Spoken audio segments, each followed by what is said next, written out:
always great and powerful to be asked to speak here. I had the honor of bringing Father Nigel up to Richmond to the General Assembly to be honored, and he was on his best behavior. He did not. There was an enormous statue of George Washington right outside our chamber. And I'm happy to say that Father Nigel did not allow that pesky little incident in Yorktown in 1781 but he did a wonderful job. It's always humbling to be asked to speak at this. In some ways I don't feel like I'm worthy because I never served, but I have, perhaps because of my family story, a little bit of a unique perspective. We live in a pretty tumultuous time, and I've found that I've increasingly more and more studied our history to get a good perspective of where we are, particularly Abraham Lincoln and the Civil War. And I found during that incident that, in that conflict, that Lincoln repeatedly referred to America as the last best hope on earth. And it really struck me why he would use that phrase. At the time, I don't think most people on the planet would view America at that time as the last best hope. There was over 1 million people that would eventually die in that conflict, and the Butcher's Bill was horrific, unlike anything we'd ever seen. But Abraham Lincoln, I think, had the foresight to see what we could be as a nation. Margaret Thatcher said that in Europe, nations emerged out of history, but America is the only nation to emerge out of philosophy. Or as G.K. Chesterton noted, America is the only nation in the history of the world to be founded on a creed. And what is that creed? I think the person that best summed that up was Martin Luther King at the steps of the Lincoln Memorial, where he said that our rights set forth in our Declaration of Independence, that we are endowed by our Creator with certain inalienable rights, and then enshrined in our Bill of Rights. Dr. King referred to that as the promissory note made to every American, past, present, and future. We take it for granted, that creed. We got up this morning and were able to turn on the news and see people criticize their delegate if they want it, or everybody in every level of power of government all the way up to our president. We take it for granted that we can right now go buy a ticket to a play of our choosing, that we can read what we want to read and worship God in a manner that we see fit. And what we fail to understand is that this experience that we have is unlike what most people experience as they woke up on the planet this morning. And in fact, unlike what most people experience throughout human history. If you look up throughout antiquity to present day, the majority of the people live under a system of government where might makes right, where their government is defined by cruelty, that the powers that be determine how you worship God, how you live your life. And so we take for granted that creed that is guaranteed by those that are sitting here in these front rows today. My family fled Cuba in 1965. My mother came and fled that country with nothing.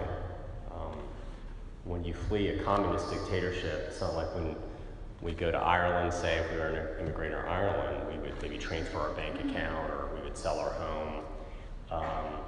You're literally homeless. The last thing you do before you leave the country is the government sends authorities to your home, and they put a note on the door that says, "This is now the property of the revolution." So imagine in your home, everything that you have, every picture, every note, anything of any sentimental value is no longer yours, it's stripped from you. Any money that you'd save to give on to your children is now taken from you. That seems horrific to us, but for most of the people that live on this planet, they live under a system of government that doesn't respect individual dignity or individual self-worth. When my mother was in Cuba, the neighbors down the street were actually from China. They had fled after Mao's revolution that ended up killing over 20 million people. And if you go to most Cuban restaurants, believe it or not, you can order fried rice. It became part of their culinary identity. They came to Cuba because they told my mother they really didn't think communism would ever find their way all the way to that little Caribbean island. They were too old to leave when Castro took power. But my mother was able to, because there was a last best hope. There was some place for her to go to. The people that guarantee it are those that serve. I know that the men and women here that are the combat veterans, that you have seen the face of hell. My hope is that this weekend, through the love and the acceptance, that you have seen a small glimpse of heaven. Most importantly, that you have realized you are not alone. I'm reminded in Scripture in Matthew 11, where Christ says, "Come to me, all you who are weary and burdened, and I will give you rest. Take my yoke upon you and learn from me, for I am gentle and humble in heart, and you will find rest for your souls. For my yoke is easy, and my burden is light." Some of you may be sitting here, those that have gone through this weekend, and wonder whether it was worth it. I would just say that the Miaras family is standing here because so many men that have served their uniform throughout our history have gone to the fight and defeat some of the most greatest evils, ranging from Normandy to Korea to Vietnam to Iraq and Afghanistan.